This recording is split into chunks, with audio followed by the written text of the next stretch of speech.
মঙ্গলবার আলিপুরদুয়ার কেন্দ্রের সাংসদ মনোজ টিগ্গা নিজের নির্বাচনী কেন্দ্রের বামনডাঙ্গা চা বাগানের শ্রমিকদের সঙ্গে দেখা করেন।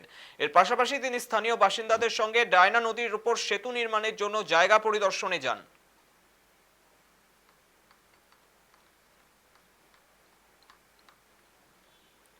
এই প্রসঙ্গে বিজেপি সাংসদ মনোজ টিগ্গা জানান, ভোটের আগে এই এলাকায় প্রচারে এসে স্থানীয় মানুষদের যাতায়াতের সমস্যার কথা জানতে পারি, তারপরই সেতু নির্মাণের বিষয়টি নিয়ে কেন্দ্র সরকারের দ্বারস্থ হই।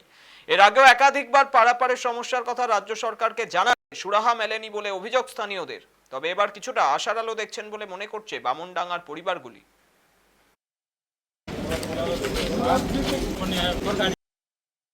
আজকে তো সাংসদ হওয়ার পরে প্রথমবার প্রচারের সময় আমরা এখানে এসেছিলাম, সেখানেও সে সময় ওনারা দাবি তুলেছিলেন এবং আজকে আমরা টান্ডু বামনডাঙ্গা চা বাগানের শ্রমিকদের সাথে দেখা করার জন্য এসেছি। পাশাপাশি আজকে আমরা ডায়না নদীর পাশেও আমরা এসেছি।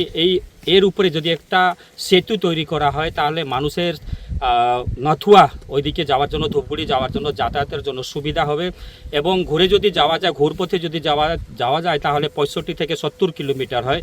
আর ডায়না এই নদীর উপরে যদি একটা সেতু নির্মাণ হয় তাহলে কিন্তু সেই দূরত্বটা কমে 4 থেকে 5 কিলোমিটার হবে। তাই আমি এখানে দেখেছি, আমার তরফ থেকে নিশ্চিতভাবে ট্রান্সপোর্ট মিনিস্টার নীতিন গাডকারি এসে ওনার কাছে আমি প্রস্তাবটা দেব। তারপরে যেটা আপনারা সকলেই জানেন যে রাজ্যের একটা কনসেন্ট দরকার পড়ে এবং ডিপিআর যেটা বানাতে রাজ্য সরকার বানাতে, আমি পুলকবাবু মন্ত্রী আছেন ওনার সাথেও যোগাযোগ করব যাতে এখানে ডিপিআর তাড়াতাড়ি তৈরি হয়ে যায় এবং এলাকার মানুষ তার সুবিধাটা পায়। আমার সময় থাকাকালীন আমি চেষ্টা করব যাতে এখানে সেতুর কাজটা যাতে আরম্ভ হয়ে যায় এবং দীর্ঘদিনের যে সাধারণ মানুষের দাবি আছে সেটাও যাতে পূরণ হয়।